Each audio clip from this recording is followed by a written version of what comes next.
What's going on, everybody? It's Nolan Carroll, and welcome to Conversation with Carroll Season 3. Very excited about this season coming up.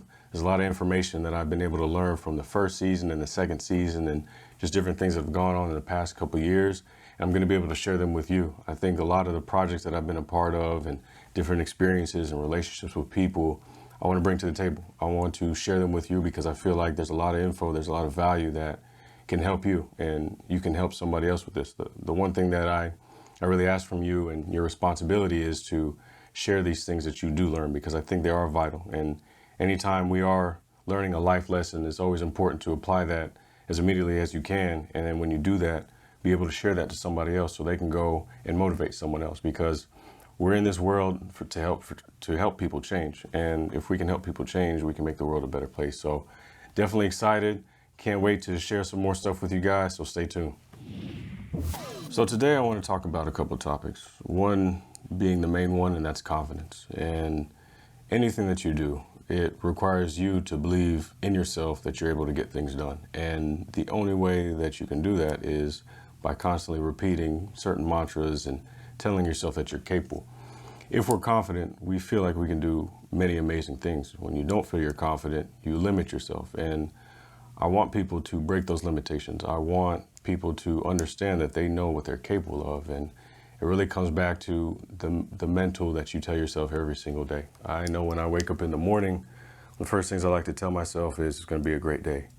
Next thing I like to follow up with is I'm capable, I'm able, I'm strong. I like to say those mantras every single day because I think that lights the pathway for having a great day. And the more you can put days together that are great, you can get to where you need to go. So many people get stuck because they're not confident in their own abilities and in their own process of what they're going through to tell themselves that they can improve. And I would like to change that. And I just know from my experiences and being in the NFL, playing corner, I had to be confident. Now, was I confident every single time? No. Did I miss plays? Yes. Did I make plays? Of course. But every single time I lined up, I told myself I was going to make a play. Didn't matter if it was a run, pass, didn't care what down and distance, never mattered to me.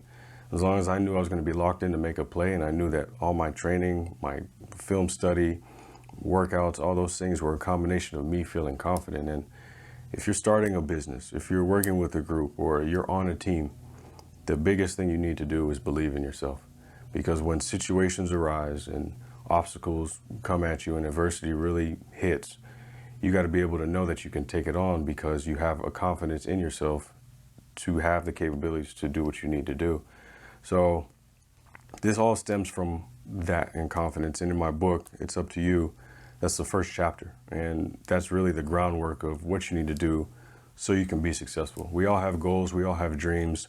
We all have these things that we dream about every single night that we want to do. And it really just comes down to you knowing what you need to do and how you need to do it. And that all just comes from believing in yourself. And you're capable. You just got to understand that you have to work at it. This isn't something that just happens overnight. This isn't just something that comes out the blue. There's not going to be some guardian angel that comes out somewhere and tells you that you need to do this, this, and this. You really got to work at it. You got to work for it too. And I think if you do that, and you decide that you want to do that, because that's the biggest decision in confidence, is knowing that you're capable of doing it, you will be successful. So just my tidbit of advice. I'm always here. I'm always going to keep giving you guys knowledge and give you things, but I want you to go ahead and if you can, get my book. It's Up to You, because I really think there's value in there to help you understand and guide you to how to be confident, because a lot of us don't really necessarily know. We want to be confident, but we don't really know how to do that. And I think that lays out some of the groundwork for you. And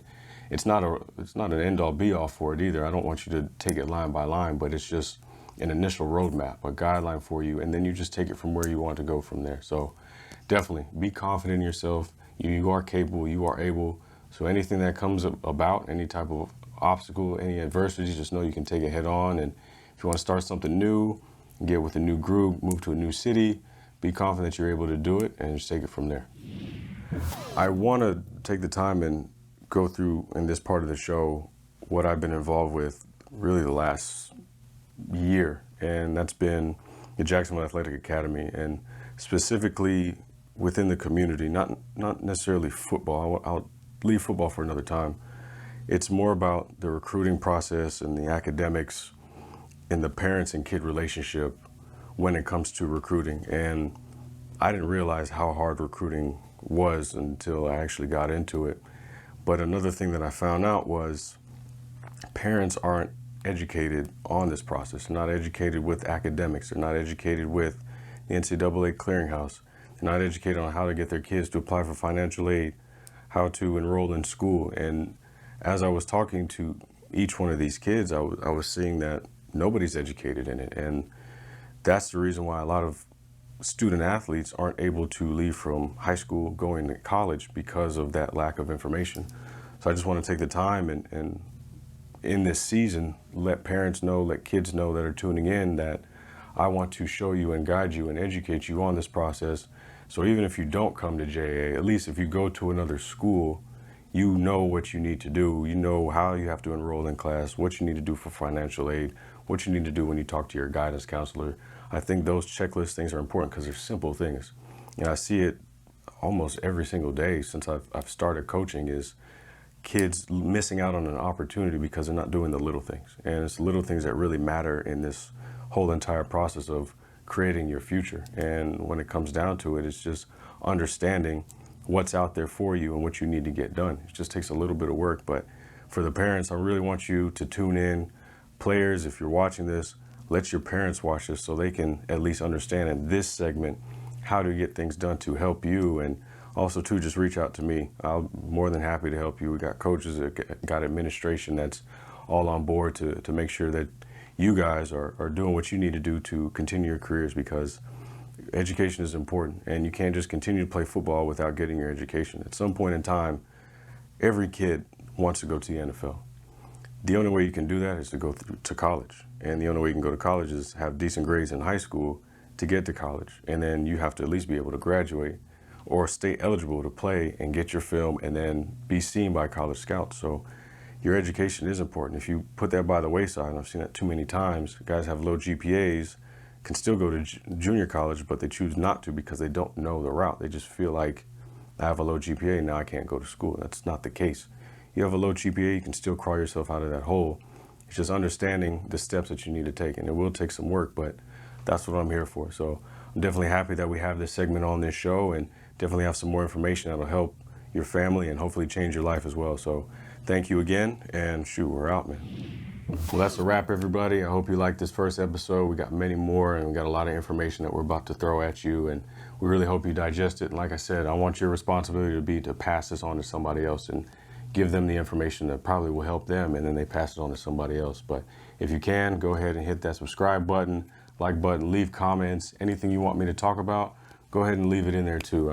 I definitely value people's opinions. I'm always trying to hear and get input to make everything better. So it's greatly appreciated if you guys give me your input and your thoughts, and I'll see you next week.